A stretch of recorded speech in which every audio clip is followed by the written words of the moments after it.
May kasabihan na, basta kambal, isa mabait daw, isa hindi. Opo, ako po yung di mabait. Hindi, pero That's a myth, no?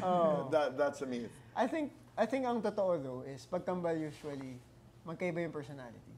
Kasi Magkaiba. Opo. Magkaiba. I think it comes naturally kasi kung magkapatid nga nagtatry mag-iba ng personality to have your own identity, lalo na yung kambal. Kasi pareho na nga kayo ng mukha, pareho pa kayo ng personality. So may deliberate effort na maiba.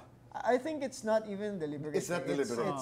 It's intuitive. Parang it's Talaga? it's natural. Ako naman ibang pagkakaintindi ko, because you're twins, it should come natural na magkapareho.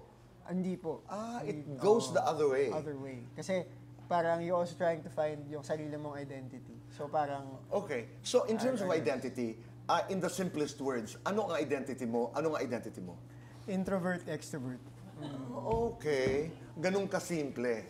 kaya siya yung masungit na kambal. Kasi Siya yung madaldal. Masungit, madaldal. kasi parang pag ayaw niyang magsalita, usually introvert lang talaga kasi siya. Tapos ako yung extrovert. At madalas yan, may mga pagkakataon, ayaw mo talaga. Opo.